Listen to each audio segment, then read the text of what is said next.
The Awakening, Chapter 15. When Edna entered the dining room one evening a little late, as was her habit, an unusual animated conversation seemed to be going on. Several persons were talking at once, and Victor's voice was predominating, even over that of his mother. Edna had returned late from her bath, had dressed in some haste, and her face was flushed. Her head, set off by her dainty white gown, suggested a rich, rare blossom. She took her seat at table between old Monsieur Farival and Madame Ratignolle. As she seated herself and was about to begin to eat her soup, which had been served when she entered the room, several persons informed her simultaneously that Robert was going to Mexico. She laid her spoon down and looked about her, bewildered. He had been with her, reading to her all the morning, and had never ever mentioned such a place as Mexico. She had not seen him during the afternoon. She had heard some one say he was at the house upstairs with his mother. This she had thought nothing of, though she was surprised when he did not join her late in the afternoon, when she went down to the beach. She looked across at him, where he sat beside Madame Lebrun, seated. Edna's face was a blank picture of bewilderment, which she never thought of disguising. He lifted his eyebrows with the pretext of a smile as he returned her glance. He looked embarrassed and uneasy. "When is he going?" she asked of everybody in general, as if Robert were not there to answer for himself. "Tonight. This very evening. Did you ever—" "What possessed him?" were some of the replies she gathered, uttered simultaneously in French and English. "Impossible!" she exclaimed. "How can a person start off from Grand Isle to Mexico at a moment's notice, as if he were going over to Claines or to the wharf or down to the beach?" "I said all along I was going to Mexico. I've been saying so for years," cried Robert, in an excited and irritable tone, with the air of a man defending himself against a swarm of swifting insects.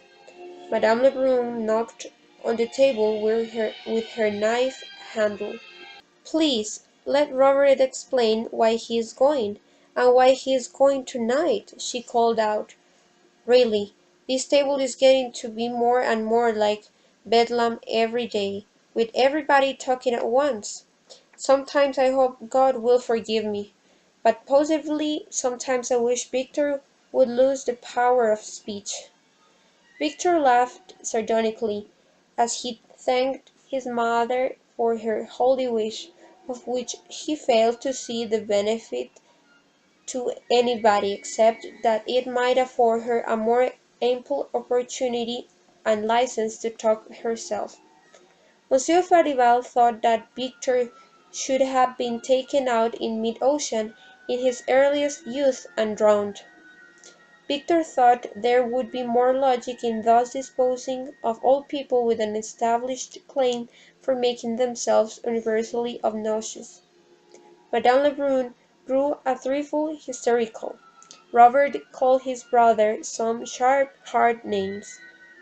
"There's nothing much to explain, mother," he said, though he explained nevertheless, looking chiefly at Edna, that he could only meet the gentleman whom he intended to join at Vera Cruz by taking such a steamer, which left New Orleans on such a day that Beaudelet was going out with his lugger load of vegetables that night, which gave him an opportunity of reaching the city and making his vessel in time. "But when did you make up your mind to all this?" demanded Monsieur Farival. "This afternoon," returned Robert, with a shade of annoyance. "At what time this afternoon?" persisted the old gentleman with nagging determination, as if he were questioning a criminal in a court of justice. "At 4 o'clock this afternoon, Monsieur Farival," Robert replied in a high voice and with a lofty air, which reminded Edna of some gentleman on the stage. She had forced herself to eat most of her soup, and now she was picking the flaky bits of a curd bouillon with her fork. The lovers were profiting by the general conversation on Mexico to speak in whispers of matters which they rightly considered were interesting to no one but themselves. The lady in black had once received a pair of prayer beads of curious workmanship from Mexico, with very special indulgence attached to them, but she had never been able to ascertain whether the indulgence extended outside the Mexican border. Father Fauchel of the cathedral had attempted to explain it, but he had not done so to her satisfaction, and she begged that Robert would interest himself and discover, if possible, whether she was entitled to the indulgence accompanying the remarkably curious Mexican prayer beads. Madame Ratignolle hoped that Robert would exercise extreme caution in dealing with the Mexican, who, she considered, were a treacherous people, unscrupulous and revengeful.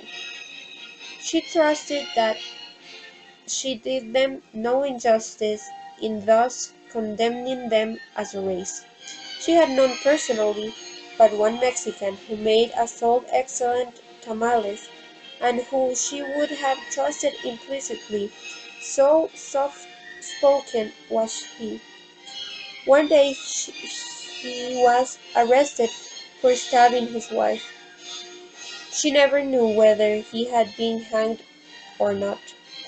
Victor had grown hilarious, and was attempting to tell an anecdote about a Mexican girl who served chocolate one winter in a restaurant in Dauphine Street. No one would listen to him but old Monsieur Farival, who went into convulsions over the droll story. Edna wondered if they had all gone mad to be talking and clamouring at that rate. She herself could think of nothing to say about Mexico or the Mexicans. "At what time do you leave?" she asked Robert. "At 10," he told her. "Beaudelet wants to wait for the moon." "Are you all ready to go?" "Quite ready. I shall only take a hand-bag, and shall pack my trunk in the city." He turned to answer some question put to him by his mother, and Edna, having finished her black coffee, left the table. She went directly to her room. The little cottage was close and stuffy after leaving the other air, but she did not mind. There appeared to be 100 different things demanding her attention indoors. She began to see the toilet stand to rights, grumbling at the negligence of the quadroon, who was in the adjoining room putting the children to bed. She gathered together stray garments that were hanging on the backs of chairs, and put each where it belonged, in closet and bureau drawer. She changed her gown for a more comfortable and commodious wrapper. She rearranged her hair, combing and brushing it with unusual energy. Then she went in and assisted the quadroon in getting the boys to bed. They were very playful and inclined to talk, to do anything but lie quiet and go to sleep. Edna sent the quadroon away to her supper and told her she need not return. Then she sat and told the children a story. Instead of soothing it excited them and added to their wakefulness. She left them in heated argument, speculating about the conclusion of the tale which their mother promised to finish the following night.